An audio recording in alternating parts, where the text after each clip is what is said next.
Hello to all you Patriots out there in podcast land, and welcome to episode 280 of Canadian Patriot Podcast, the number one live podcast recorded in a courtroom on January 18th, 2021.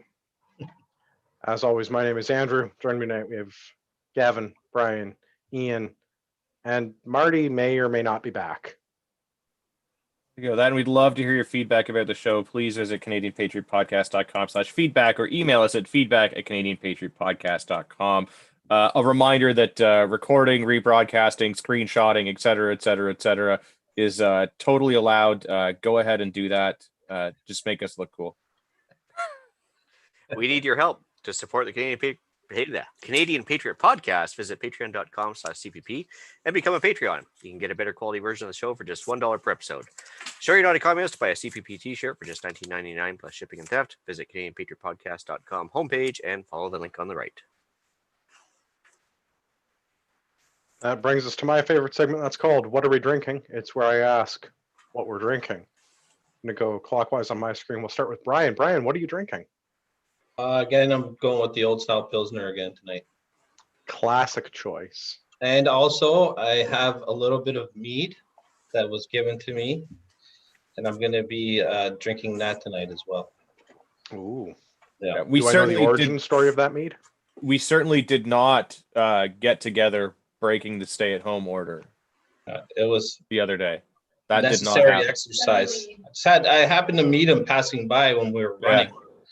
Yeah. And I just happened to have a bottle. I've known Gavin for like a long time. I've never seen Gavin run on purpose. I was running, he was walking. Okay, Yeah. I didn't want to shake up the bottles of mead. That's important. That's important. Gavin, what are you drinking?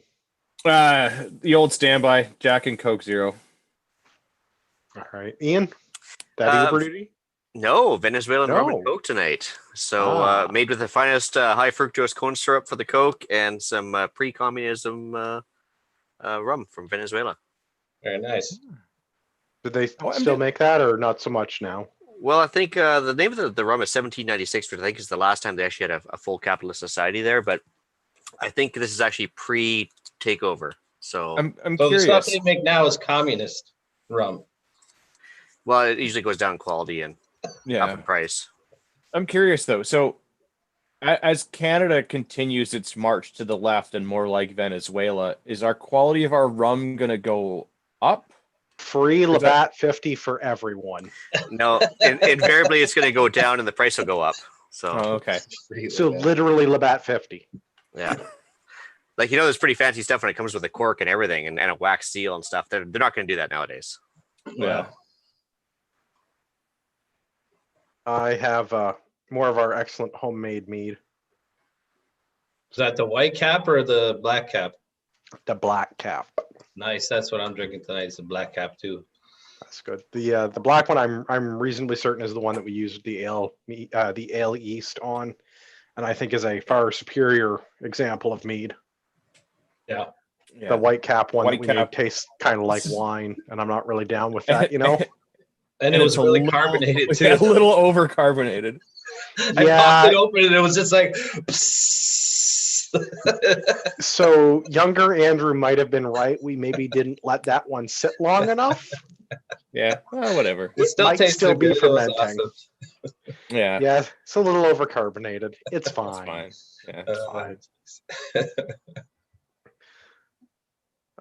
We also want to remind everybody to be doing the Patriot Challenge and also to fix their internet so they can be on the podcast. Marty.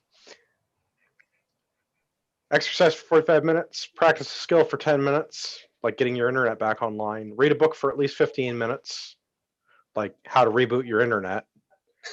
Drink 2 liters of water while you wait for your modem to cycle, and complete one task that will improve your life, like going up on your silo and making sure your antenna is pointed at the... There he is. It's connecting. Still connecting.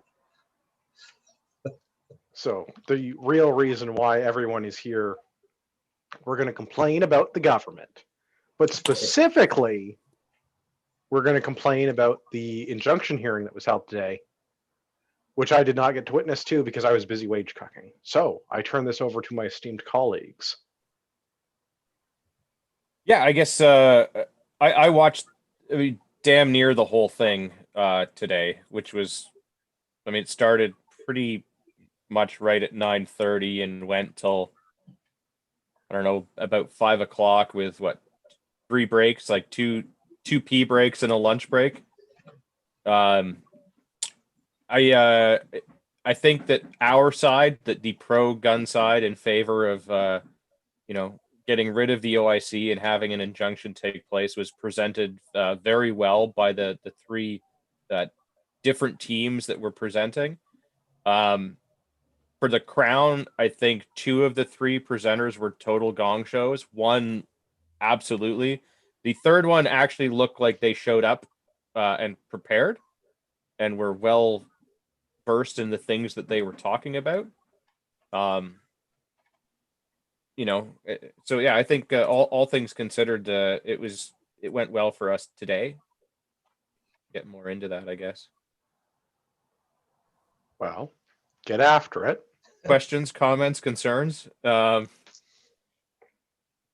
I guess, All right. So who were the three applicants there? I know CCFR was one of them. yeah. I know So Arkady CCFR Bushlev was another one. Bushlev, and then there was another a lady who's counsel for CCFR that was there.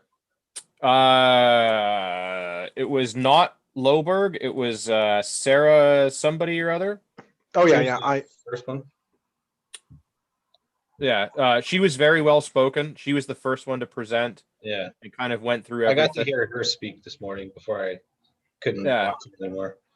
I mean, it was who was the second one that got to speak after her? Was she like she was representing herself? No, so Sarah spoke first. She was representing the CCFR. The second person to speak was the guy Bushlev, who is representing a handful of private citizens. Oh, sorry, it would have been in this, and then the third one was another lady who I can't think of her name right now, but she was representing herself. Yeah, that's the one I found really interesting. And unfortunately, I got cut off like right in the middle of her speech. She seemed like the one that had the most passion. I don't think she had a lawyer background per se. No, and that's sort of the interesting thing about it. So there are, I think, 5 or 6 different lawsuits now, and of those 5 or 6 lawsuits, 3 of them filed for an injunction, and they decided to lump them all together for the injunction, which was kind of interesting. And then so on the Crown side, there were also 3 respondents. And I guess they're supposed to be on different teams because each one is dealing with the different suits. But basically what they did is they divvied up the work. Because I'm not legally whatever. Yeah. 3 applicants. Yeah. 3 sets of Crown attorneys. Yeah. Single hearing for an injunction. Yeah. Why not have 3? Why was these all lumped together? Because I guess they're all seeking the same thing on the same topic. It seemed like they were all repeating the same thing, kind of. I agree. And like the way that they kind of went about it was also, in my opinion, really kind of shady, and not being an expert on any of this legal stuff. So we have, 3 applicants, 3 respondents, 1 injunction hearing, and like each applicant made their own sort of speech about why the whole thing is no good. And then the Crown team basically has 3 separate teams, of which a respondent for each team basically spoke. And each one addressed a specific topic and why it was no good. So like you have 3 people that have to speak on the whole thing and have like a time limit. And now you've got 3 people that can tear a single argument apart. And so like they basically get, triple the time because they're taking it apart that way. I didn't think that was particularly fair in the way that's done, but the Crown attorney that was normally working on a specific case could like argue with an applicant who was not on their specific case. Well, so there wasn't really argumenting. It was each applicant presented their reason for the injunction. Okay. Then a question too, Gavin.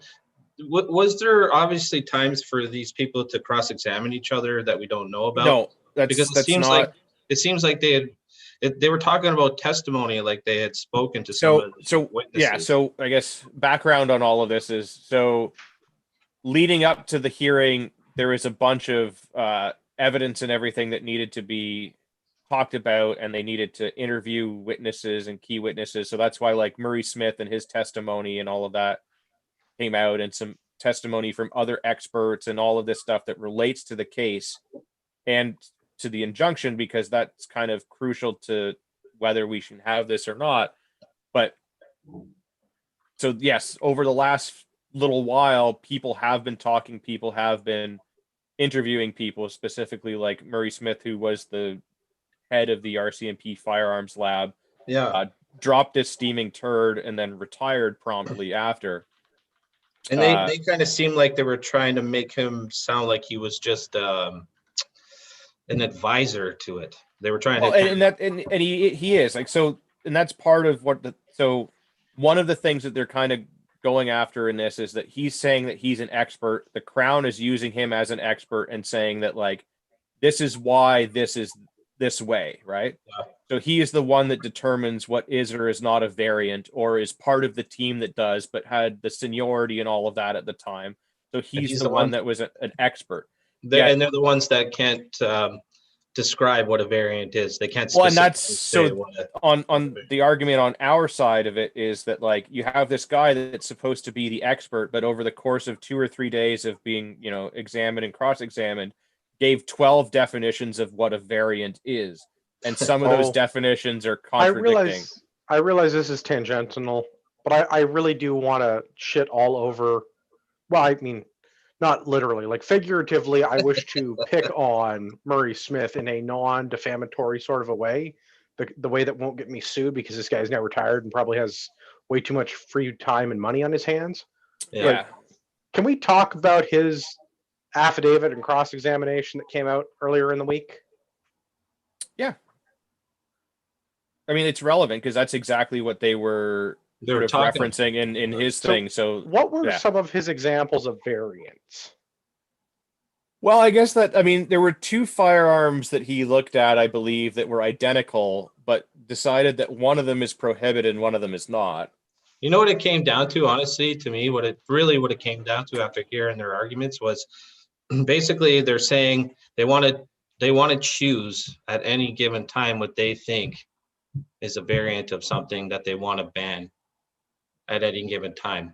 They don't want to give any kind of specific. Well, yeah. There's no facts. There's no, like, we're sitting here like we're factual based people. We're like, we can reason with somebody if you actually show us facts. So we're like, just tell us what you want, give us the facts. But they can't give us the facts. Yeah, and that's part of the problem. But yeah, so he's unable to tell you what a variant is because it's a different definition every time, and sometimes it's the same thing, but one is prohibited and one is not. And sometimes the 2 things are completely different and there is no lineage. And as is the case with the ATRS and the SLR, where both of those companies went to the RCMP and basically said, look, we're designing this from the ground up and we might be taking certain aspects from certain firearms, but in and of itself, it is a whole new design and does not have lineage to any one particular firearm. And therefore, you know, as they decided pre-May 1st that these things were not variants, and now after the fact, they're deciding they are. This would be, for example, with the Alberta Tactical Rifle, Modern Sporter Rifle, the Firearms Lab has deemed this to be a prohibited firearm based on that it is an AR-15 variant. Yeah. Well, so what they've done now, at least this is what they were saying today, is that it is not an AR-15 variant, but these things are AR-10 variants because of nonsense. Well, and I mean, you want to even go further. They're calling the MK12 a variant. That's why they put that on the I see the look of confusion on Andrew's face. Yes, that is what they said today, that specifically the Maccabee is an AR-10 variant, despite the fact that it's like a small frame receiver, not a large frame receiver. And yeah. So I think going back to the Murray Smith thing, I think looking at the highlights from his testimony earlier, I think the Mossberg 715T And the Yeah, I think Plinkster the Plinkster in a plastic shell. Yeah. Yeah, that's the one that's so his testimony around that, and it's only a few questions here. It's worth reading through because I think it kind of highlights, kind of hides their opinion. So they show him the report for the 715, the Mossberg 715T, which is it's the 22, it's a Mossberg 702 Plinkster in a like AR like stock. It's just like a different plastic stock. For our non-firearms aficionados, this is a 22 semi-automatic rifle. Yeah, it's basically Mossberg's version of a 1022, and you can get it in a traditional wooden stock, or you can get it in a black plastic stock. And one of those is prohibited, and one of them is not. Correct. Even though the stock that actually makes it a 715T or whatever is actually just a clamshell piece of plastic screwed in. There's no actual AR parts on it. It just looks like one, just like the MK12 for the shotgun, right? So it's like putting a body kit on my car. If I have a Lada, but I put a body kit on it, that makes it a Mustang, right? Correct. And you can buy but the Mustang is prohibited. And you can buy the same stock totally fine. Aftermarket, put it on, and then that would still be non-restricted. And yeah, it's kind of like when they did the whole thing with the wood furniture. Okay, so yeah, let's go through the actual like his actual testimony here. So they show him the FRT for the 715T, and they asked him, how is it different from the 702 Plinkster that they had previously looked at? His answer: it differs in a number of ways. First of all, they are different firearms. The Model 702 is marked as a Model 702, whereas the Model 715 is marked as a Model 715. The Model 715 has different accessories than the Model 702, and it is advertised by Mossberg as being their contribution to the AR platform. Yeah. So they went to a previous person's statement, and in that person's statement, they said that, the 702 and 715 function in the same manner and have identical receivers. Do you agree with that? His answer is the mechanical operation of the two rifles is the same. However, they are definitely marked differently. Yeah, so that was one of the things that came out today, was that marketing is part of the thing to determine whether or not something is a variant, where it is like, so you say that it's not now. His argument with the 22 being a prohibited firearm versus a non-restricted firearm is the letters that are engraved on the receiver, even though the receivers are mechanically identical. So let's run through it, because there's only two questions left, and he'll lay that out. Yeah. So that's not my question as to how they're marked. I'm saying that they have the same receiver. His answer: yes. You asked me if they had the same receiver, and they don't. One is marked with the Mossberg 702, and the other is marked with the Mossberg 715. Okay, but other than the marking, are the receivers identical? So far as I know, yes.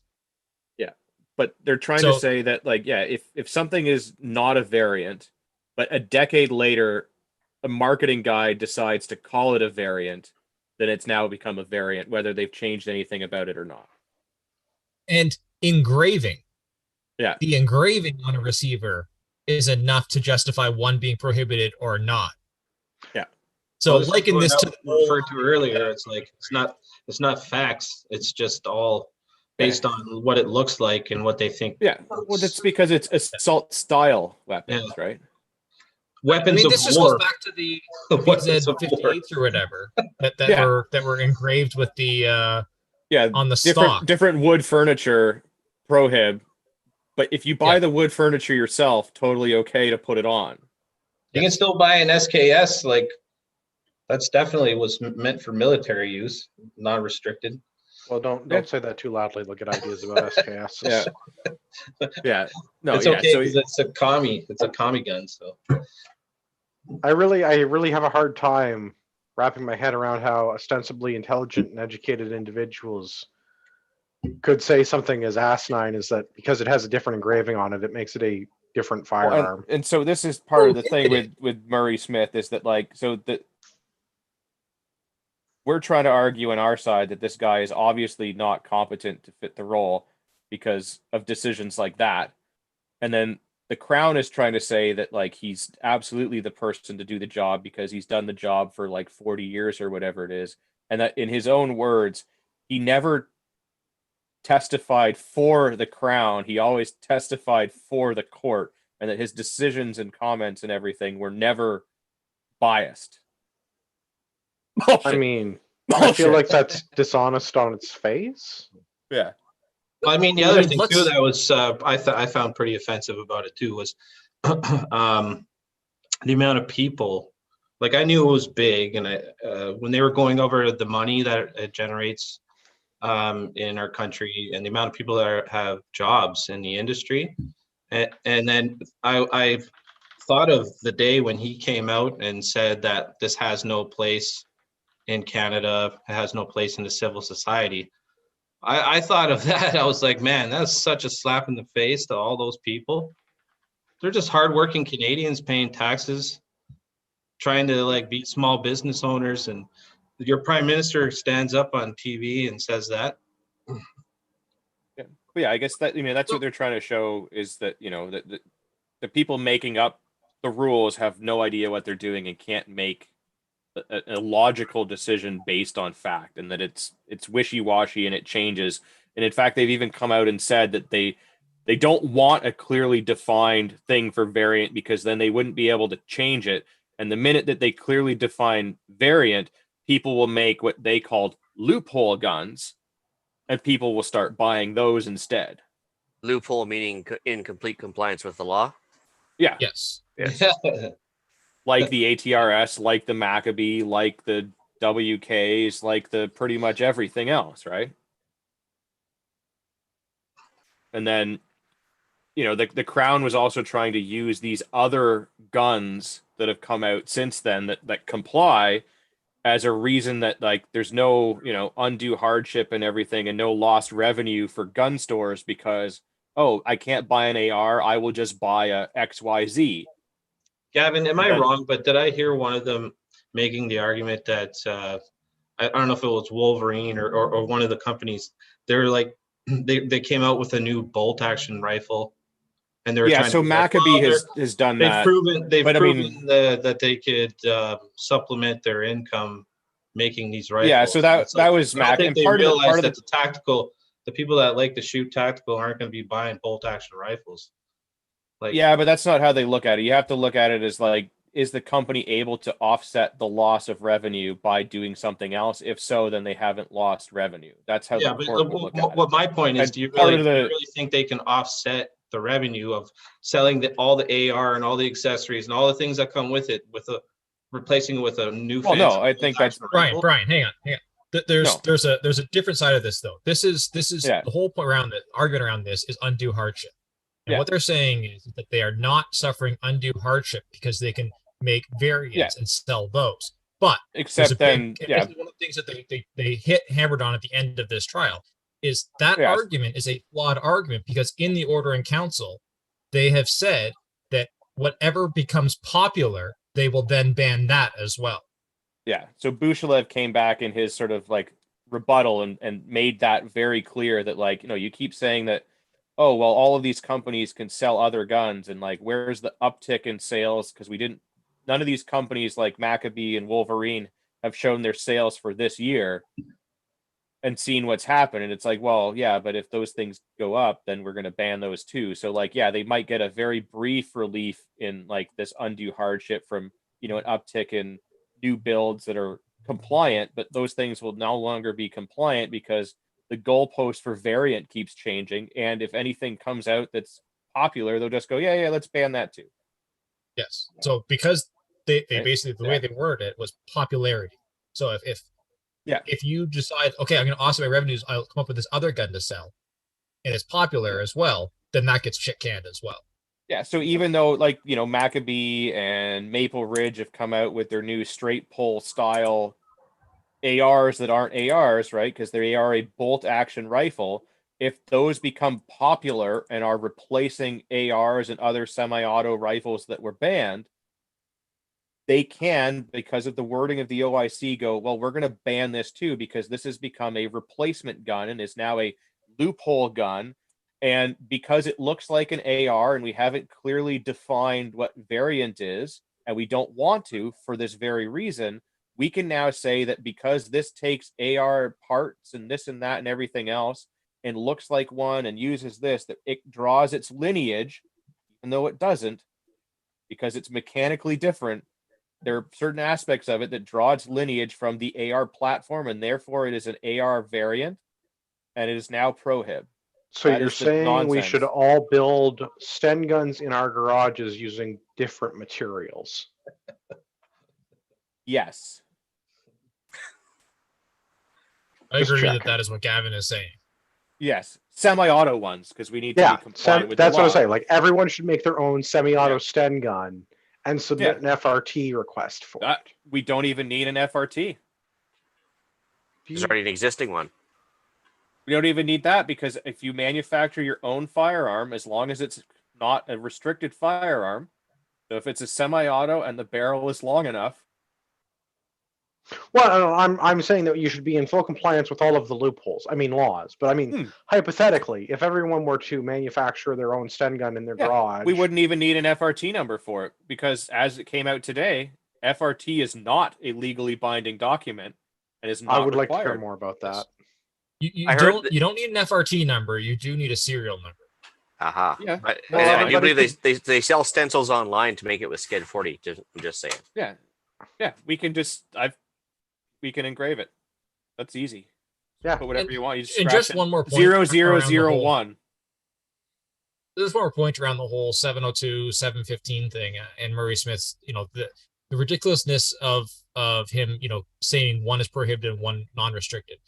We can laugh about that, about how ridiculous it is, that an engraving causes one to be prohibited to one not. But I think you have to put into context what he is saying here. Based on an engraving, just a few letters on the outside of the receiver set, he is saying that one is too dangerous to be in public possession. And if you are caught with that firearm, you have fines, jail time, over 2 letters of the engraving on the exterior of the firearm. Which is weird, because if I take my mags and write pistol on them, that doesn't mean I can just put 10 rounds in it. What if Funny you how engrave engraving matters sometimes, but not always. Yeah, no, Words it's matter, okay. it's ridiculous, but you also have to put into context the the fallout of these kind of ridiculous decisions and what that impact is. Especially and that's what the applicants were trying to show, is that, like, how do we comply with these rules when we don't even know what the rules are? Like, we're trying to be law abiding, and that's why this whole thing needs to be, we need the injunction, because, like, you have people that are trying to be law abiding and we can't, because it's still unclear what is and is not prohibited, because there are things like the SLR, like the ATRS, and some other items that are not specifically named in the ordering council, but were by changed. design. Yeah, by design, the rules are being made up as they go. Yeah, but it's changed the FRT, days, weeks, months later. And so in that, there was the first gentleman that spoke on the respondent side, McKinnon, flat out said that the FRT is not a legal document, and that it is just a reference table that is there to help people. It is not legally binding. So this is the opinion of a Crown attorney. Correct. This will be used in the future. This will come back to bite them. The minute that he said that, I was just like, whoa, like, not to mention the fact they've been selling that to foreign countries as the be all and end all reference table. Well, I mean, to be fair, the person doing the selling was Wendy. Yeah. Yeah. So it has come out. So I mean, like, you get what you pay for. If that was your salesperson, I mean, I hope you got a free round of golf or some hors d'oeuvres or something, because, like. Yeah, the first gentleman that got up to spoke for the respondents said that, and, like, it kind of just like, yeah, no, this is a thing. It's, everyone keeps talking about this FRT thing, but, like, the FRT thing is nothing, because, like, that's not a legal document. It's just opinion. And so, like, that kind of goes by. And then the second guy to get up to talk for the respondent was a total gong show. Like, the first guy was not. Before you go on to gong show, I have a question regarding the FRT. If the FRT is a non-binding, not legal document, and variant is defined in one of a dozen different ways that seem to not matter, why is the ATRS rifle now prohibited? So this is where, like, this is where you're going. Yeah. Sorry. No, it's all good. Carry on. It's this is how weird and the whole thing. I mean, as gun owners, we know how messed up it is, but like, this was the part that was the best part watching this live. So the second guy to get up, total gong show. Like the first guy was not very well prepared and had like an assistant and trying to get like on the screen. And they're using Zoom, which like we're not experts on it, but we can seem to manage to make it work on a weekly basis for the most part. But anyways, like had his assistant in the room trying to get the screen to show the documents, and they were talking back and forth, and it was just like a nightmare. The second guy was just useless. Not prepared at all. It's like he went boozing the night before and got up late and forgot everything and showed up like total gong show. But he was talking, and so he starts talking about variants and named variants and unnamed variants, and how like unnamed variants are like 10% of a particular firearm, and it's a small percentage. And then like, you know, that people that manufacture these things, he was specifically talking about Maccabee and the SLR, how the RCMP has said that they can't make the SLR anymore because it's prohibited, you know. And then they start talking about the FRT again and everything else. And then, you know, the judge kind of goes, well, wait a second, like, you're saying that the FRT isn't a legally binding document. Here's a thing that wasn't mentioned in the order in council, but you're telling them that he can't make it because it's prohibited. That doesn't make any sense. Either the thing is legally binding or it's not. If it's not legally binding, there's no obligation to follow the law. That seems very confusing. And this guy stumbled for, you know, several minutes trying to answer this question about how you can have something that's not law be law and have people have to follow it, except that it's not, and having like unnamed variants creates this whole gray area where a lot of people are stuck in. Like, is this thing legal? Is this not legal? And their explanation was basically like, well, if you have these things or you make them, you just know. But if you're unsure, refer to the FRT. You don't just know, because it's not based on the technical characteristics. You have to reference the FRT, because like every single except thing, that when you do, and it says that it's not every single thing about the Alberta Tactical Rifle Supply series of rifles, the Sporter, the Vermeter, and the what's the third one that they make? But every single thing about Modern Hunter and the Modern Hunter, thank you. The way that they come from the factory, they're built as non-restricted rifles in compliance with the definition of a non-restricted rifle in law. Yeah. So in the FRT, up until the OIC, the FRT entry for those specifically had a note in them saying not an AR-15 variant. Yeah, and they even bring that up in today's thing where they're like, look, this rifle came out prior to the May 1st OIC, and the FRT numbers were generated and said that it's not, and it's not a variant, and now all of a sudden somehow magically it is? Like, that, why? And that's why they're like, oh, well, variant changes, and they've now determined that because, and this is where like that whole AR-10, AR-15 thing, like, while it was the AR-10 was not restricted or prohibited, and these are now variants of the AR-10, not the AR-15. And now that the AR-10 is prohibited, these are now also prohibited because they are variants of the AR-10. Yeah.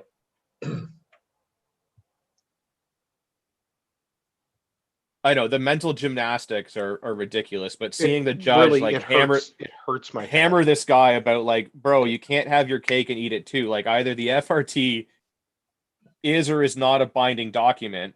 If it is, then like, okay, great. Then what these people are doing is illegal.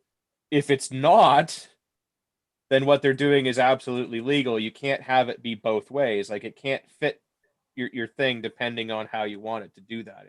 It's got to be a one or the other, because these people are saying that it's confusing. You're saying it's not, except that it is confusing because nobody knows what the fuck's going on, because you keep saying that it's law, even if it's not law, and you're telling them that he can't manufacture the thing that he does, which at the time of filing and all of this, Maccabee only made one thing, and it was the SLR that they have now been told they can't make because it's been reclassified in the FRT. But there's no undue hardship. Nope. Yeah. I mean, it was just a action. Did they have more arguments, or it was primarily the undue hardship and the well, and they did talk about about native hunting rights and subsistence hunting rights and how the amnesty doesn't clearly state that it is okay for those that use those things for hunting in those instances. It provides amnesty for ownership, but not from use. So it's not clearly stated that if you are a, First Nations treaty type person and or a subsistence hunter, that you can still use those things for hunting. The government have an argument saying that you could or you couldn't because this was their idea. Basically, they said, no, read the order in council. It says that it's fine. I mean, that was basically the gist of a lot of their arguments today was like, no, it's this because we say it's this. Read the order in council. Yeah. You're like, but that's why we're having this thing, because the thing that you've put out on May 1st is garbage. And we're trying to fight it. You can't just say that the proof for not having the thing is reading the document that we're having this conversation. That's not how this works. And define it's not evidence. I mean, you could be like Elizabeth Warren down the states, 1024th Native. Does that count? I mean, I don't know. Like, well, and who's to say who isn't a subsistence? I mean, with the whole Corona thing going on right now and grocery lineups and all of that, maybe lots of people have turned to hunting to put food on their table. So get take your stun gun out and get some squirrel. So what type of paperwork would you have to provide to prove you're a subsistence hunter? And that they don't really specify anything, right? Yeah. I mean, if maybe you eat organic, fair trade, locally harvested animals only, and the only way to prove that it's that to your satisfaction is to go out and shoot it yourself. Yeah. Or you could just demand organic food like some guys in the Capitol. I mean, yeah. Would you be able to make a reasonable argument that any meat that you consume from hunting is subsistence hunting? I think so. I mean, like, not to outgovernment the government on dictionary definitions of words and having multiple variants, but I mean, like, if you eat something, isn't that literally to subsist? Yeah, I'd say unless you're putting something up on the wall for a trophy, I'd say you're a subsistence hunter. But I think they define it differently because they define it like a certain income level and everything else, but they don't really specify what that income level is. So again, it'd be an easy argument. Yeah. I know that I personally live on a very strict cardboard diet, and I prefer to kill my own. Yeah. I mean, personal preference is very important. We all know that. It is the current year. My body, my choice. Yeah. Okay. So when do we get another update? What happens next? So I guess, all of this went through, and I would say like very promising for us.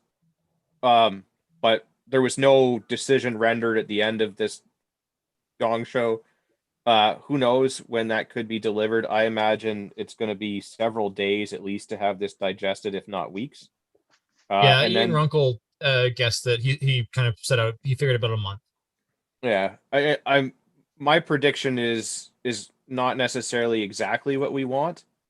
They'll probably walk a few things back for certain things, like some of this like gray area FRT stuff. They might try to walk back. I can't imagine they're just going to be like, "All right, everyone go and use your ARs as if nothing happened," which is kind of what we all want. Yeah. I think we'll maybe get some small measure in our favor, but I think, like we said earlier, like some of this FRT stuff and some of the other stuff is going to play huge in the actual trial when they go, you say this, but here you are now saying this and like, this not variant. Yeah. We need you to clearly define this. This is one of those ones, this was going to be a very difficult one to win. Yeah. The odds were definitely not in our favor going into this. And part of it is because of this being a, quote, public safety thing. Yeah. And it being sort of outside of this court to determine whether or not it actually has a safety benefit or not. So the only thing that they can look around is, does this, whether even assuming that it is a public safety benefit, does the undue hardship, trump the safety benefit? That's basically the argument that had to be presented today. How can it Uh, not be within the court's purview to determine whether or not it's a public safety benefit, but also to determine whether or not the undue hardship would outweigh the public safety benefit? That is a very interesting question. I don't have an answer to that. I agree No, with you. I don't Yeah. expect you to be a lawyer or play one on the internet. I find that very the dichotomy of that the court is not able to determine if it's a public safety risk, but they also have to weigh whether or not the undue hardship outweighs the public safety. Like how can you not do one but do the other? Like it's very Right. chicken or And the that's eggy. and that I mean that was essentially Yeah. one of the arguments that the Crown made, was that like when it comes to public safety, Yeah. anything that the government says is for public safety, the courts That's basically clearly a lie. the courts basically give them, carte blanche on. The government is allowed to do whatever they want historically if they believe it's for public safety, and the courts will not overturn that. And that was kind of one of the arguments that the Crown made today. Yeah, Like, we've always we been said able this to is for do public. this. Yes, Yeah. we said it's for public safety. Historically, here's all the case laws like where you will not overturn that because it's for public safety. And Yeah. ultimately, that is going to be a thing. In a litigious society, it's always very difficult for anybody to say something is safe if there's a perception that it's not. And that's nobody wants to take that liability. No one wants to take that responsibility. And so they'll always default to, the most severe situation. And that would be kind of keeping this going. So it is definitely going to be a difficult one for us to win, even with all of the logical fallacies and with all of the, the bullshit. And I think that the judge seemed to be sympathetic with the cause, but it's whether or not there's enough of a legal standing to hold to kind of have the injunction. I don't know yet. Yeah, I mean, based on the banana republic we live in, I was actually just happy she didn't just dismiss it out of hand and say, "Yeah, TFB." For absolutely, yeah. And one of the sort of arguments to the public safety thing that brought up was like, if these things are so dangerous, why do we have a 2-year amnesty where we can still own them? Because if I wanted to go, that's a great question. What was their answer? There was no answer. Basically, it was just It was part of their statements, basically just saying that like. They kind of try to preemptively stem that argument by saying there's clearly the Crown does not think that there's a safety issue with these firearms, or else they wouldn't have granted a 2-year amnesty. Yeah, but like the person that's sort of on our side that said that was like, if they're so dangerous, why is there an amnesty? Like, I can't go and target shoot with this, but if I wanted to go commit a crime with it, basically I'm free to do so because it's still in my possession. Yeah. Like, how is this doing anything for public safety? Mm-hmm. But yeah, they did not really answer that in a meaningful way, other than to say that like, this is a public safety risk. We don't think that this is a public safety risk. Like, do we want to touch on quickly the screen caps? Yeah. Yes, let's please. So at the beginning of the thing, they remind you that like you can't record or rebroadcast or whatever the proceedings. That's why we had Gavin draw pictures all day. Yeah, it's exhausting. And then we break for lunch and we come back, and then right before they start up again, they kind of remind you of this thing, and then the judge comes on and says, "Hold on, we just want to go over something." We're reminding you this again because somebody took a screen capture and posted it to social media with a derogatory comment or a snide comment about somebody. And then, kind of just goes, okay, proceeds. We find out after the fact that the people in question that took the screen cap, Polly Souvent. Allegedly. Well, no, they've admitted it. There's screen caps of them having done it. So, I mean, they definitely... Now, whether or not that was the incident that the judge was referring to, we don't know. But Polly Souvent definitely did post screen caps. Yeah, there could have been others, but we were fairly confident that it is them. I just feel like in this case, because it's litigious, we have to preface it with allegedly. Yeah. But yeah, there is evidence that they have done it. What I'm curious about is they've since deleted why that's illegal. Yeah. They did delete it right away. I don't know why that's illegal, though. Yeah, I mean, they put it on Zoom. You put it on the internet. You expect people to see it. Well, and the funny thing is that they say that it's illegal to record it, yet they recorded the session. Well, yeah, obviously they're allowed to have access and screen cap. I just don't know why, Yeah, I mean, one would think it's I'm public like, I'm record. paying for both sides of this. I'm paying for both the defense and the like several times. Why can't I take a screen cap? Worst pay-per-view ever. Yeah, it is a little bizarre given the circumstances. Like, one, this should be public record because it's a court proceeding. Two, you're broadcasting it on the internet. Who cares if I rebroadcast it? But I guess that's the rule, right? Started, it said recording in process. Yeah, which funny story about that. So when I got home and I was talking to Angela, my girlfriend, about it, she was also watching it. She's like, "Oh man, when that happened, I thought like something had started recording on my end, and I was all panicked about it." I was like, "No." So I figured out that it was just they're recording it on their end, but like a broadcast comes over your speakers and says, "This thing is being recorded." Yeah, like everybody knows, and you can't hide it. But yeah, it's funny. Yeah, it's definitely strange that was a rule, given the format of this thing being put out, and like 1,000 people plus were watching it. Like when they were waiting to start, they were watching the numbers go up, and they're like started a couple minutes late, and they're like, "Well, let's just wait for it till it gets to 1,000 viewers, and then we'll just start." Is that like one other thing I want to bring up was that the petitions were used as evidence today, in terms of the sheer number of signatures and the most signed signatures of these petitions kind of thing were actually used as part of the the number of people that are being impacted by this and part of the undue hardship. Which was nice to see. That was nice to see. That warms a lot of people always make the spot where I used to have a heart. Yeah, that because a lot of people can kind of think, well, what's the point of these things and why should I bother doing them? Well, even though they may not have the direct effect that we're hoping for, sometimes just doing it and showing the numbers and showing our people it can have impacts outside of outside of well, yeah, I mean, if the judge is trying to sway between these like public safety and undue hardship and stuff like that, and 2 million people raised their concern, that's a lot harder to ignore than 10 people. Yeah. No, but as to Marty's point there, like just hearing them bring it up and the number of people, it made me feel a little proud that I signed that.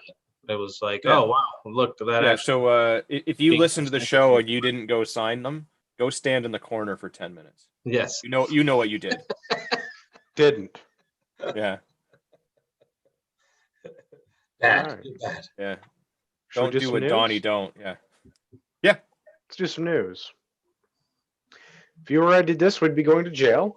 Fortunately, this impacted a police officer. So, on the CBC, Edmonton officer won't face criminal charges for firing a gun after training. That no one was injured or killed was nothing short of exceptional good fortune. And if only he had done it as part of training, then it would have been even better. Well, I mean, we talked about this same training facility for the Edmonton PD last year, where an officer negligently discharged their service pistol into themselves. Yeah.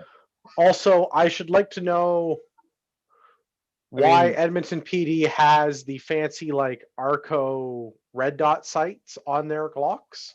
Because clearly they have too much money. Well, they need to spend more money on accuracy training because obviously he didn't hit his target. They have not been defunded. Well, the first guy did. I mean, okay, so I do think red dots make a lot of sense for police. I'm a little bit jealous of Edmonton PD, like the stock photo picture on the CBC.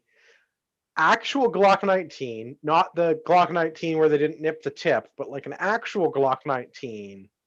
Oh. With a crazy expensive red dot and a Surefire, like an expensive Surefire light. That is a bizarre choice of firearm for police, though. Why not get the smallest pistol you can get, put the biggest light and red dot on it you can get, and then carry it around all day, though?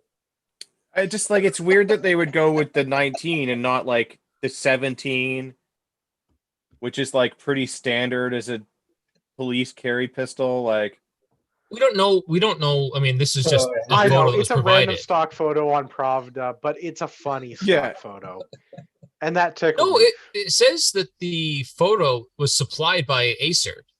So I mean, it was provided. But it doesn't say that it was from the officer in question. Correct. It just says Yes. it's supplied by ACERT.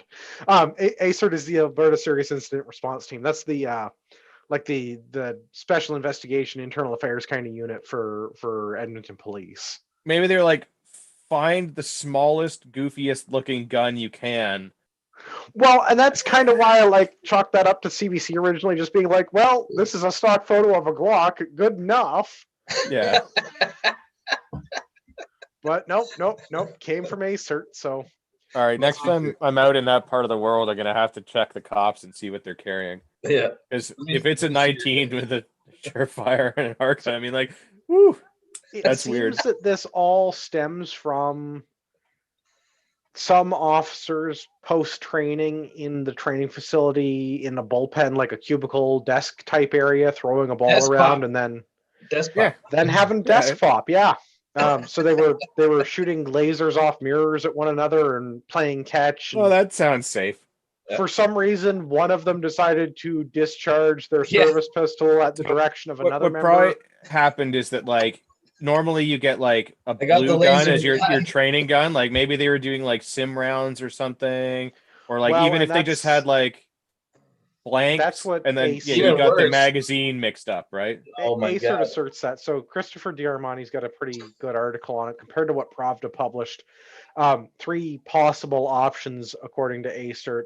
The officer mistakenly raised the Glock pistol, believing it to be a SIRT SIRT training pistol, and pulled the trigger, resulting in the discharge of the firearm.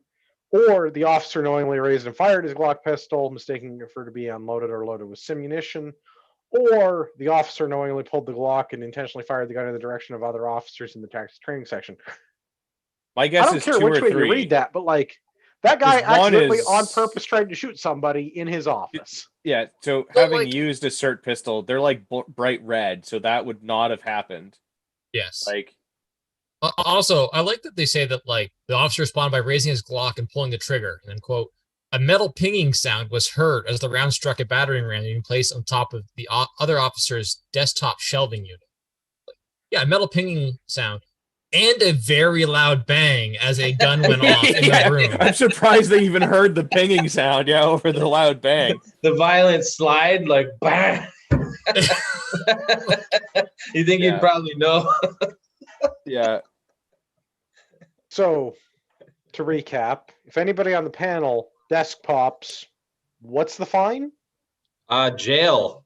Yeah. Yeah, you lose your firearms and you go to jail. Yeah. I've never seen a gun ever again in my life. Lifetime prohibition. And that would be if we did that like without even pointing it at somebody. If somebody happened to be in the general direction, like we could get a whole slew of other charges as well. Manslaughter as a minimum. Yeah. On top of the firearms negligently discharging. And even worse, if you did the same thing with a pellet gun and accidentally hit a guy, they would treat that as a real firearm, in which case you'd actually face the higher charges because replica or otherwise, they treat it as a real one. Touché.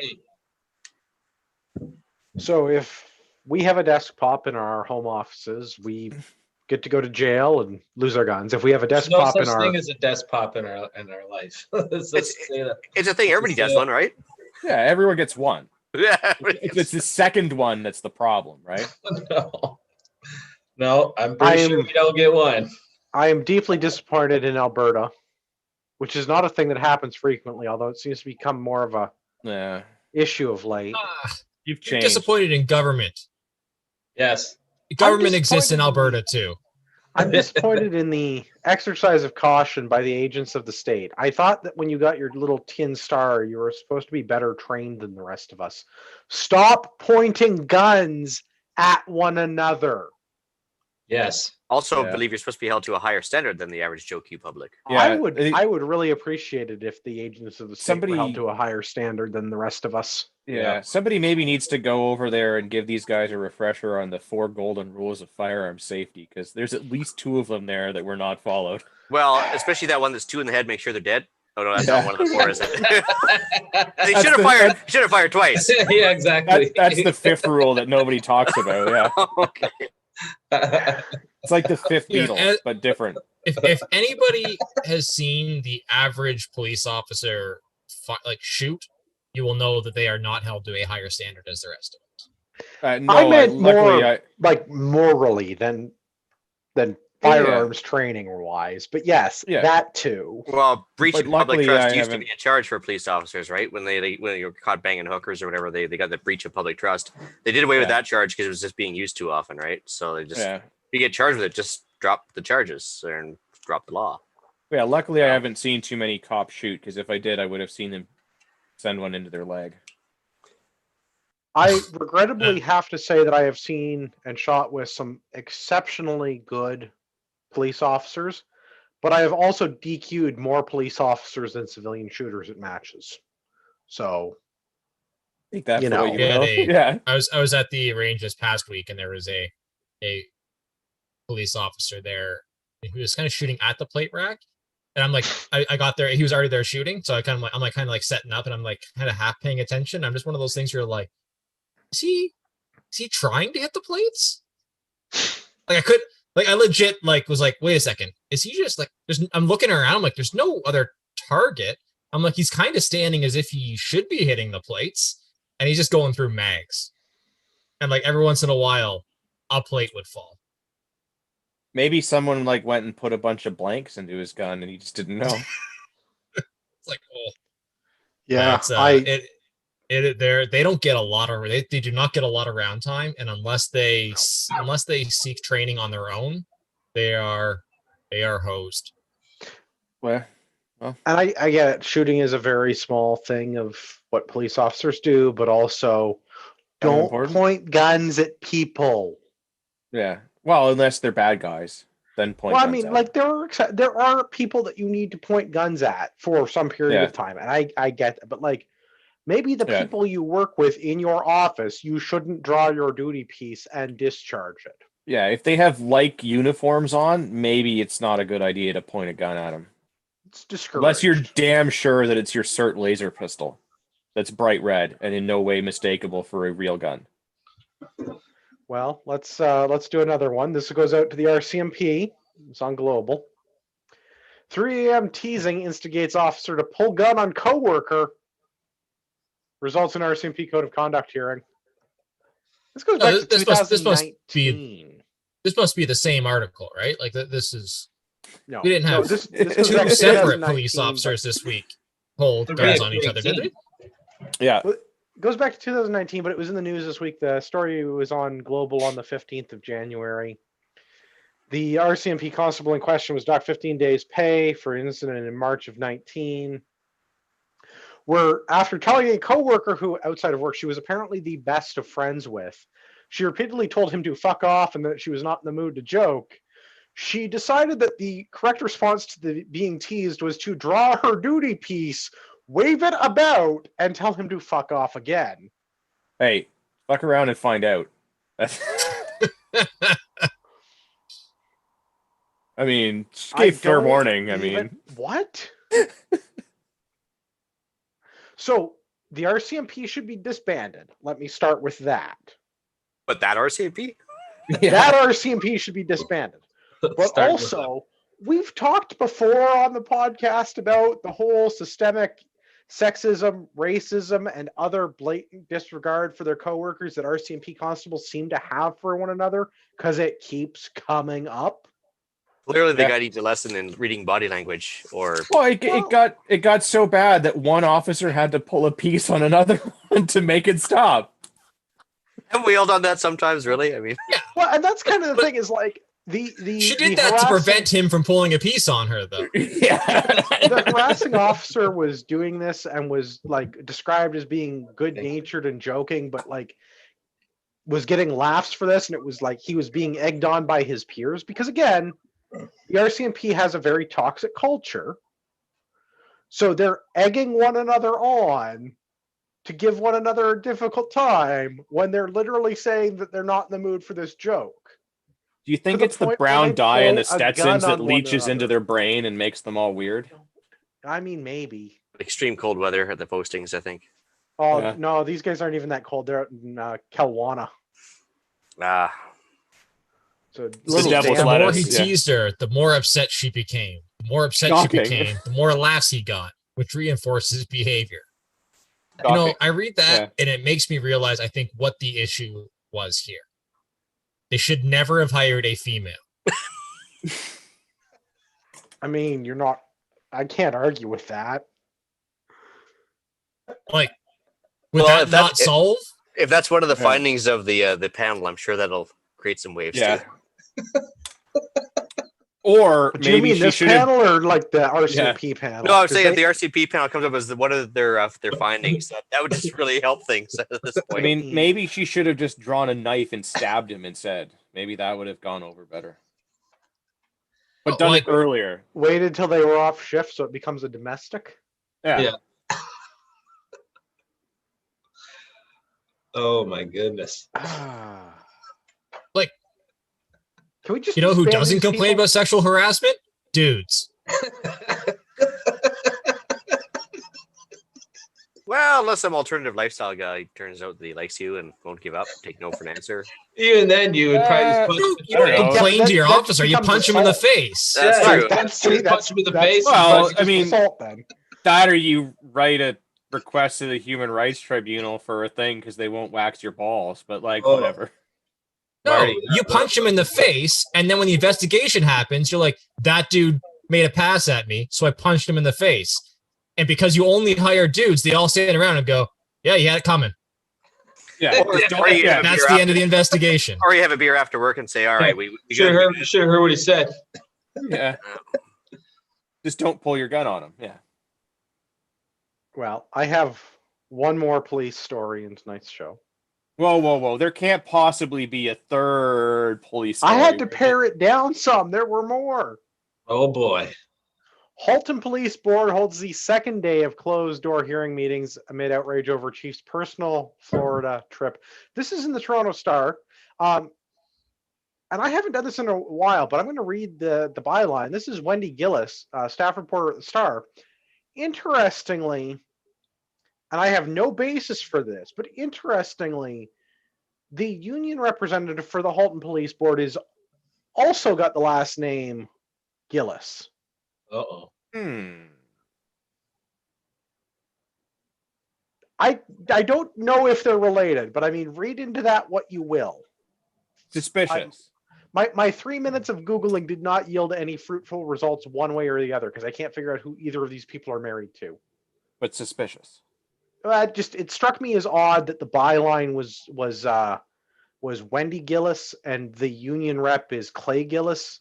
Gillis doesn't like it's not like Smith. Like I picked up on that right away.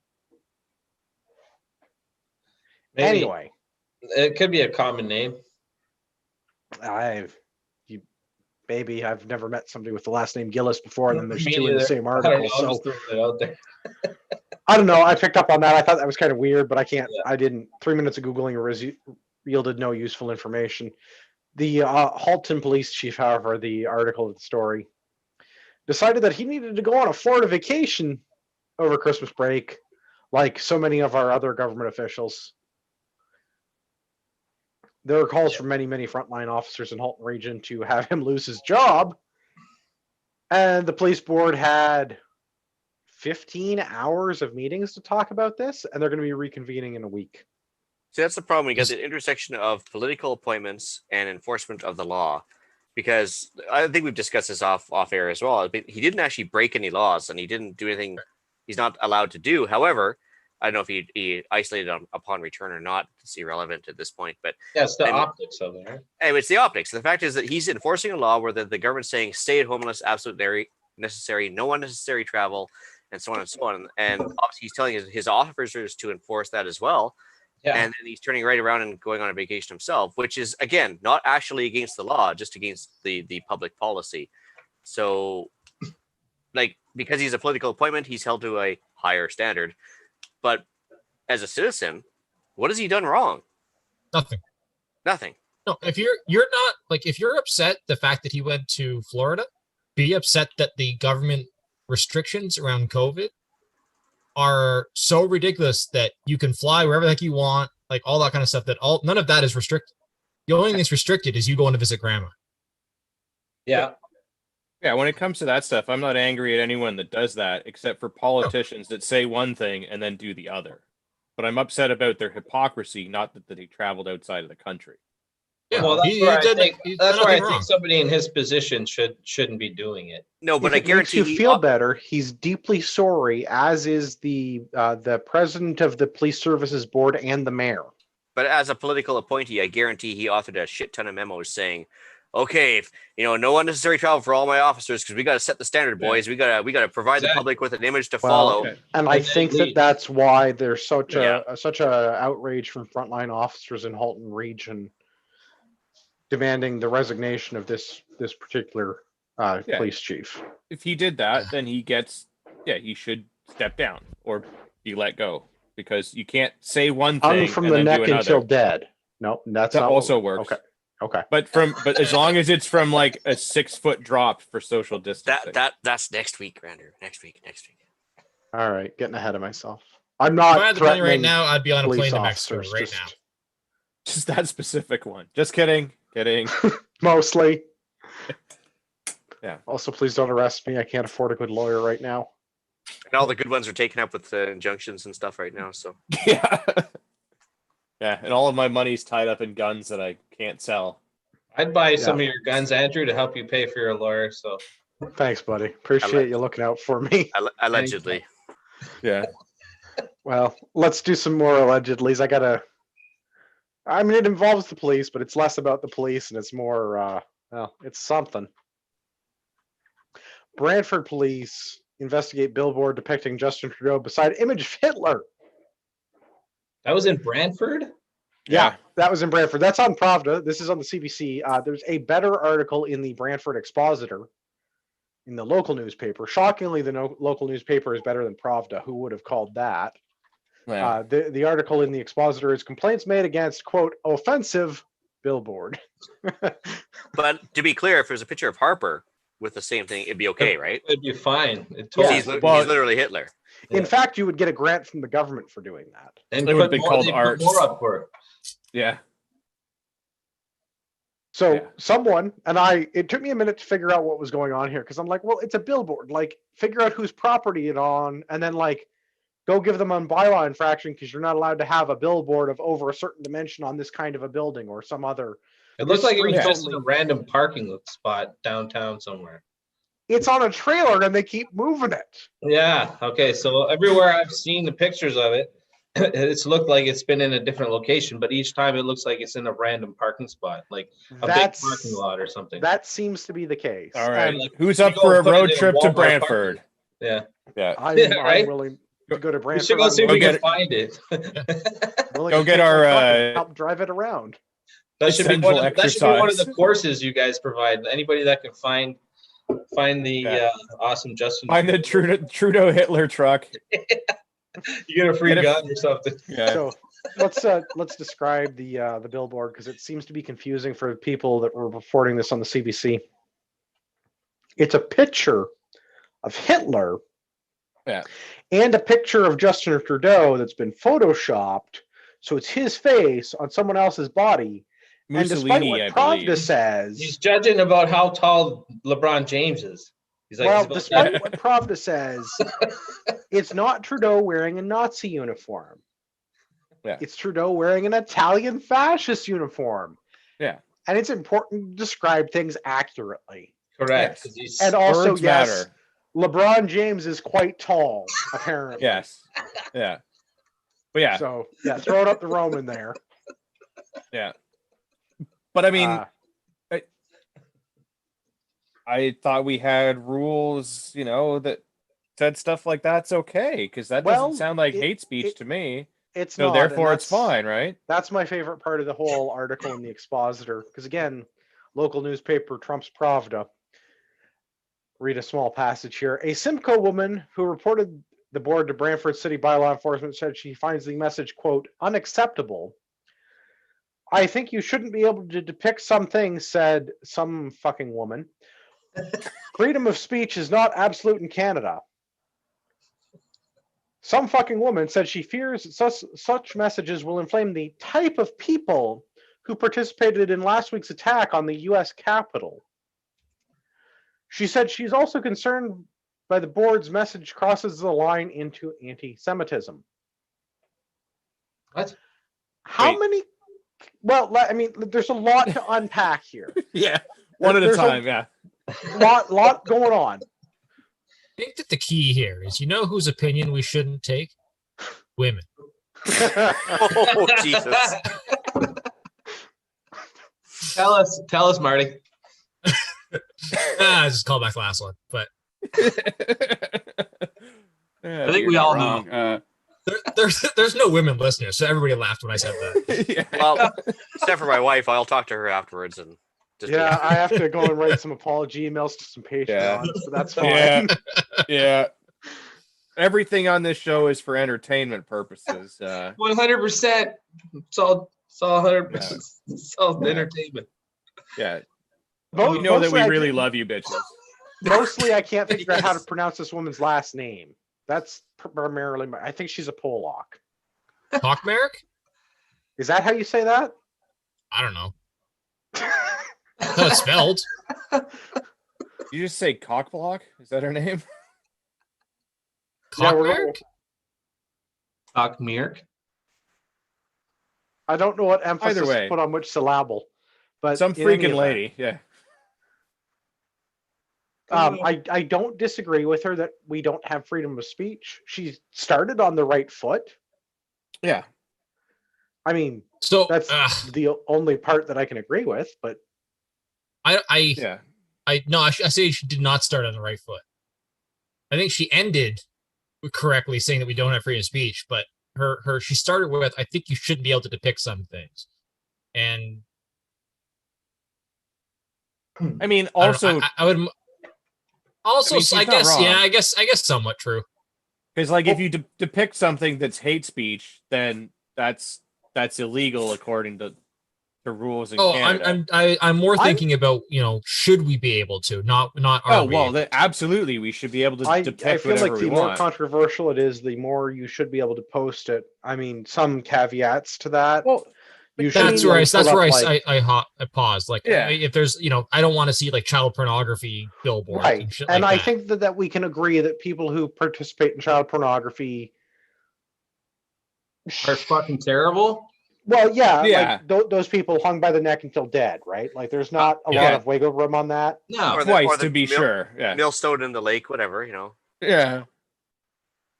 I Right, personally that's a lot of millstones, for though, that yeah. kind of activity. Yeah. Yeah, where Yeah. are we going to get so many millstones? Yeah, Yeah.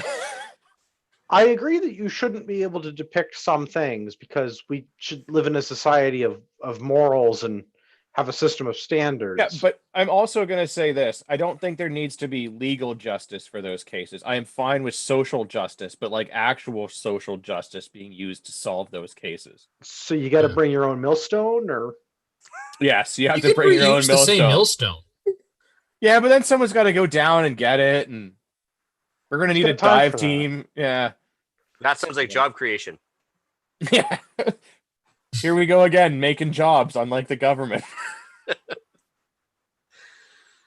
But I don't know. I agree up to a point that you should not that you shouldn't be able to, but that you should not depict some things. yeah, Like, you should not put pornography in public places because Yeah. I don't want you to do that because it's reprehensible. yeah. Just like I don't really want to go like when I drive by the hospital, and whether I agree with abortion or not, I don't want to see the people there with like the pictures of dead babies and stuff like that. I think that's gross. Like, You think it's the people that are gross, or the abortion itself? Because I mean, the Yes. photos that they're holding up are gross, but all of those things. I mean, people standing out there are not exactly all that good-looking people. So they're kind of gross. The signs are gross. The whole thing is gross. That's a tough one. I don't. But like to me, that's that the one's a thing bit that. different. That's the reality of the situation that they're doing. Oh, for And I think sure. people But like, need to be does aware it of- need to be like it's one thing when like the news is going to depict graphic things when you watch the news because it's showing you real world events. but I have the ability to either watch the news or not watch the news. But if I'm like driving to work and I have to go past this thing with people with graphic signs, I don't have the choice. So they remove my consent from the equation to view those things. Yeah, And but to that's me, fine. that's though. the issue. That's freedom of speech, though, so I don't really have a problem. Well, I with don't that. know. You have to. There's at some point there is a line there, and I think Gavin's right, and I don't know where that line is because I don't again, think like they shouldn't have legal the consequence. the exploitation of minors is a thing that I take particular exception to, right? Yeah. So I don't want to see images of pornography, particularly of child pornography. Yeah. Right, because and these people probably think that the murdering of minors is reprehensible as well. Right, and I don't know where that line is, and I recognize that for everybody there's a different level of decorum in a society. I get that up to a point. The abortion one. It's a tough one to say. That one is an extremely complicated one to try for sure. to. But it's more about not so much the act itself, but the people that stand there with the graphic signs with like real pictures of really gross things. That it is offensive. Like, I mean, right. So if we're gonna have that, like, what is and is not fit for public consumption, whether there's like a legal thing or not, then I would say that falls into that. I mean, a picture of someone standing next to Hitler with, like, to me, like, sure, is that going to offend certain people? Absolutely. But with the left calling everyone that even marginally to the right of Che Guevara literally Hitler, their argument falls apart in about 2 seconds. Yeah. Not only that, but an equal number of people are going to laugh at that picture as be offended by it. Exactly. Yeah. Right. There is nothing, like, obviously, you know, going back in time and the Nazis and all the horrible things that they did. Yeah, there's some people that are going to be offended by that. I completely get that. But the image in of itself doesn't depict those things. It alludes to them, but it doesn't actually. I don't even know that it alludes to them. A picture of Hitler and Photoshop Justin Trudeau's face onto what appears to be Mussolini with text that says Trudeau for treason. It could just be showing the close-knit, but yeah, like, and bonds. Everything needs to be taken in context, right? So, like, it's now saying that, yeah, he's like a fascist dictator and should probably shoot himself in a bunker or be hung. I wish we could have a fascist dictator. That would be far superior to the system of government we have today. At least pseudo-fascist dictator. Brian, to be fair, we have all the downside, but none of the upside. To be fair, Brian, the fascists were at least business-friendly communists, not business unfriendly communists that we have now. So I mean, at least they promoted business, at least. Yeah, and social cohesion and building communities, and that there. I mean. We have all of the we essentially did have a dictator. But the problem with fascism is that somebody has to be on the bottom of the boot. So kind of like gun owners and Albertans. Well, exactly.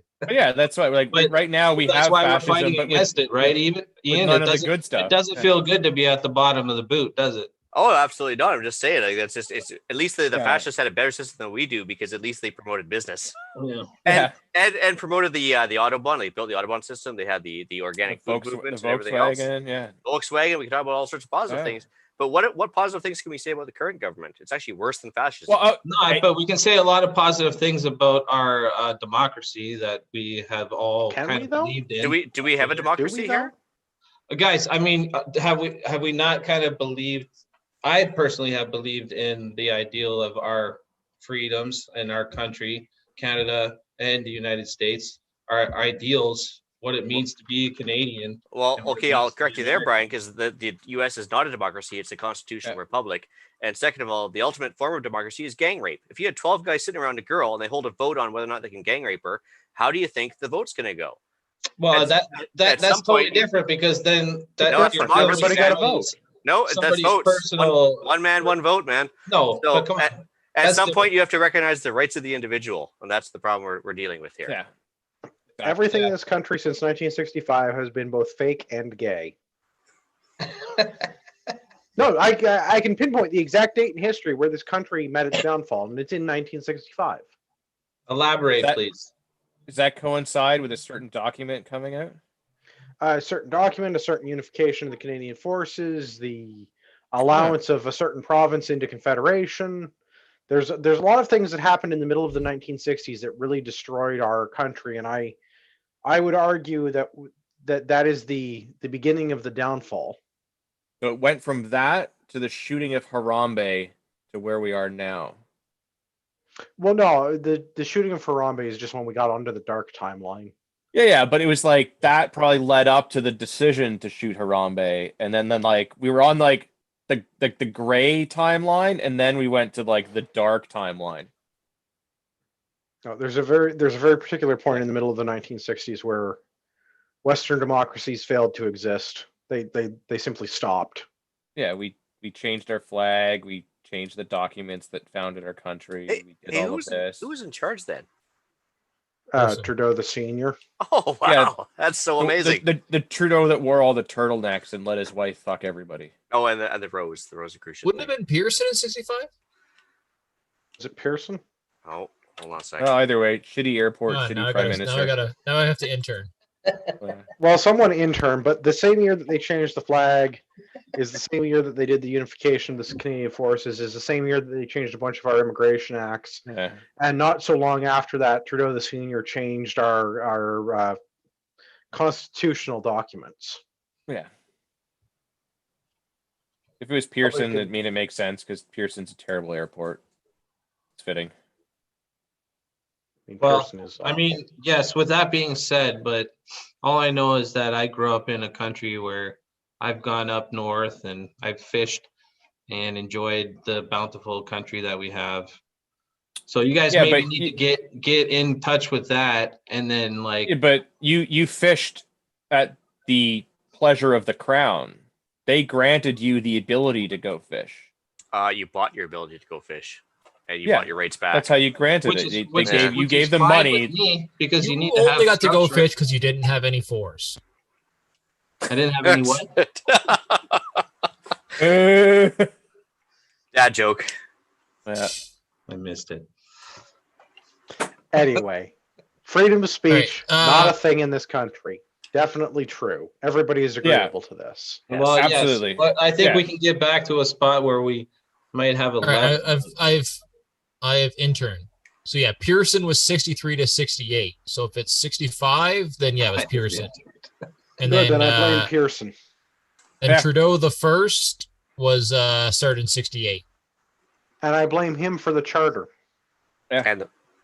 And a lot of other things. Yeah. Like giving birth to the other. No, mostly the charter. Deficit financing, Energy East or whatever. Yeah, Energy East. That was pretty bad.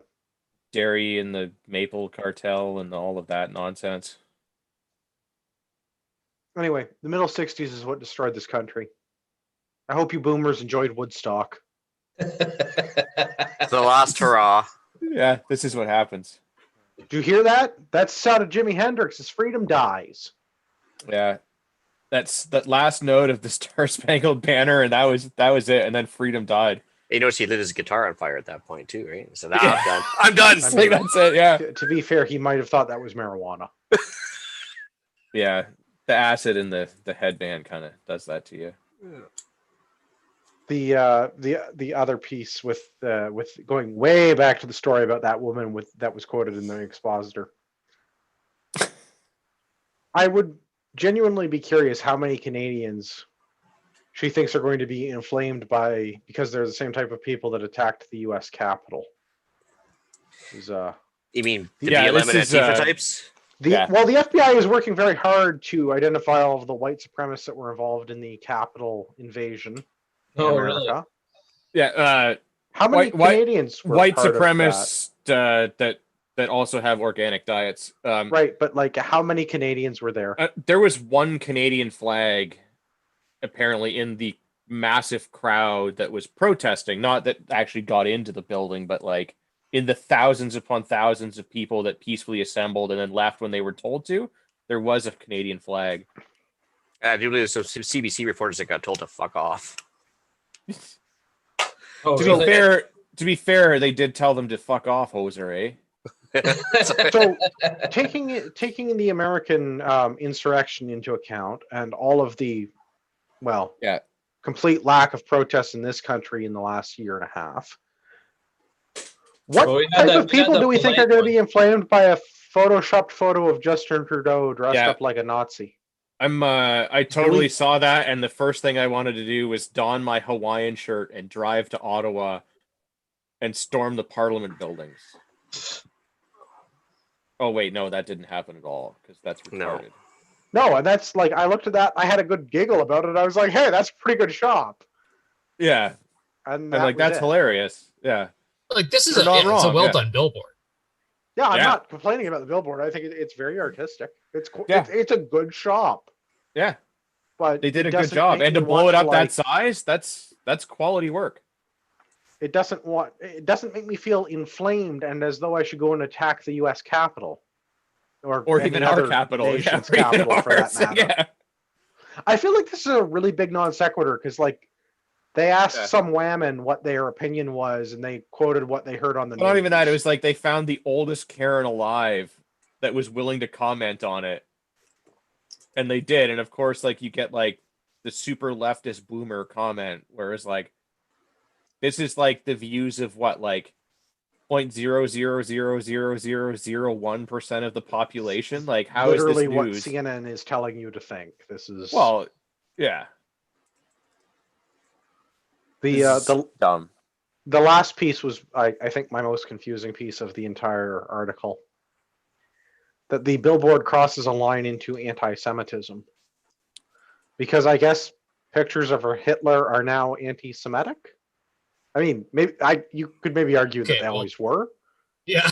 Well, and I guess it's the context, but if you're trying to compare Trudeau to Hitler, a picture of Hitler by itself is anti-Semitic, I would think. How do you figure though? That's not what anti-Semitism is. But like he represents the Holocaust. Okay, but that's context, all I'm though, saying right? is I can see how that would invoke the feelings from certain people. Sure, and I believe that the billboard is meant to invoke those feelings, but in the opposite way. So, like, if you said like a picture of Hitler and he's there, and you're like, greatest dude ever, then yeah, that would be like anti-Semitic. I still don't think that's actually anti-Semitic because I think it borders that line.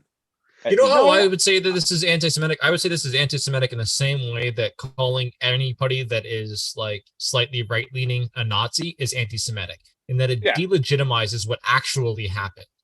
By equating people that just have a different opinion with you to actual like Nazis and actual people that killed Jews, you are completely sort of you take the impact away. Like it means nothing when someone that thinks that this is this and over something especially like retarded that makes no difference in our everyday life, you're like, you fascist, you Nazi, I'm gonna punch you in the face over like the stupidest things. It takes away all of the hardship that all of the people actually had to face. I agree. This is what makes me think that this is all just like they watch too much CNN and their brains kind of cooked, is because they're just repeating talking points without really understanding the shot. Yeah, if anything, like they're comparing Trudeau to a Nazi and the way that he's running the country as a dictatorship. So that's not anti-Semitic even slightly. No, they're using that to illustrate the point of how terrible he is and how much of a dictator he is. They're not saying that what he did is right and his views are right or anything else. So it's not anti-Semitic at all. No, I mean, and I understand that, like, we're going to look at that photo or billboard or whatever, and we're going to be like, we'll get it the same way you just describe it, Kevin. But I'm sure if we were to ask somebody actually came from a family of the Holocaust, but I'm sure if that picture could bring up bad memories and stuff, right? But I think it's meant to, but just in the opposite way. I'm sure if we asked our, very Semitic panelist Benny, that's not here at the moment, if that Benny's on YouTube, he says he votes it's not anti-Semitic. Exactly, because it's not saying anything negative about the Jewish people or the religion as a whole. It is evoking those emotions, absolutely, and I think it's meant to, but in a way to show that Trudeau and Hitler are both terrible people. I understand that, but what I'm trying to... But that's what we're saying, though, is that they can't be anti-Semitic from that position. It's too, like, you're not understanding. I'm trying to come from the point of what people think nowadays. Like, but when people are stupid. Exactly. They're going with a visceral reaction versus facts. There's a lot of them, right? But that's absolutely. I agree. You're going to get this response, right? But the response is wrong. That's my point. You're Like, trying to make 2 a plus point 2 equals sometimes, 5. but if Yeah. you're trying to make a point and you choose something as diversive as that photo, a lot of people aren't going to hear you just because they're going to react based on the photo. But when they compare Trump to Hitler or Ford to Hitler previously before he turned total lefty, was that anti-Semitic? I don't think any of it is, but you're not getting. But that's the what I'm point saying, though. I'm But trying those to make. same people that are complaining about this and saying that this is anti-Semitic, when they compared Ford or Trump or any other right-leaning politician or person or group to Hitler, was that anti-Semitic? Because if not, then this isn't either. That's my point. Yeah.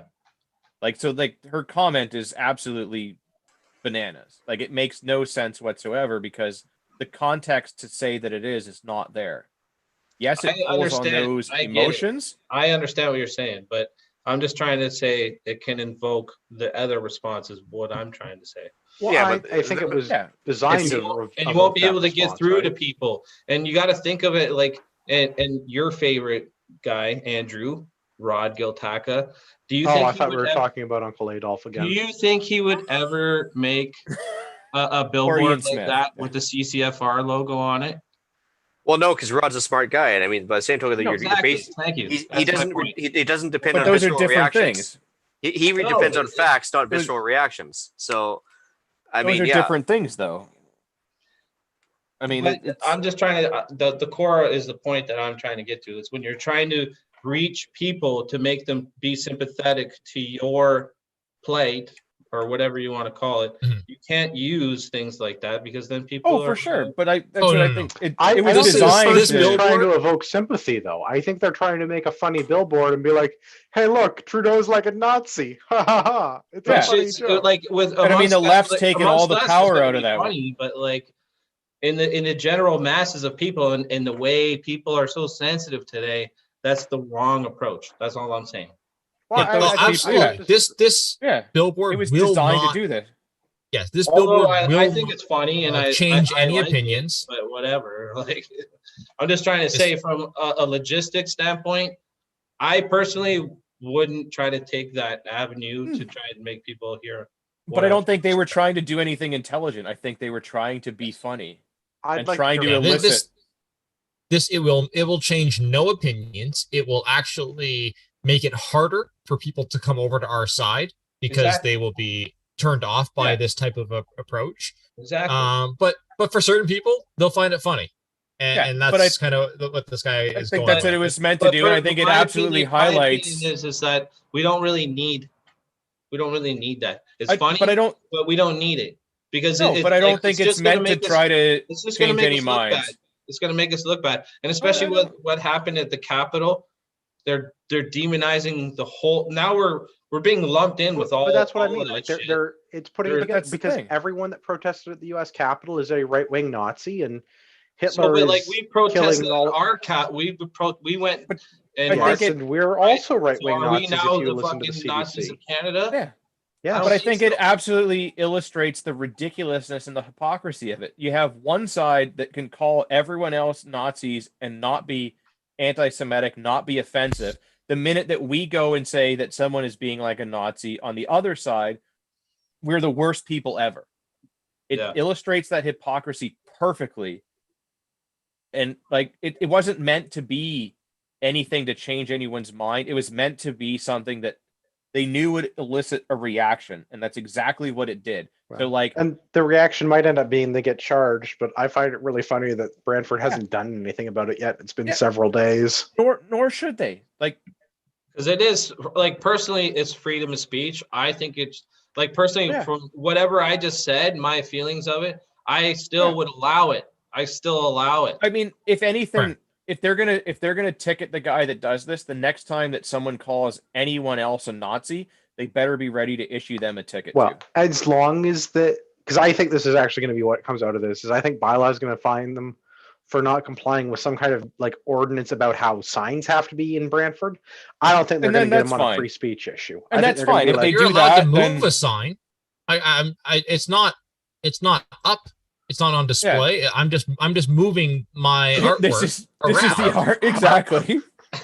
I'm not discounting that at all. And exactly. And if they want to find like a bizarre, if they want to find a bizarre technicality that they get them on to give them a slap on the wrist, so be it. Then I hope that they find a way to then go, okay, and they like reduce the size or they do something else and reproduce it in a way that now complies to the bylaw, and they continue to do that because exercise that compliance is the fact best kind that of this guy's just driving around with this on a trailer.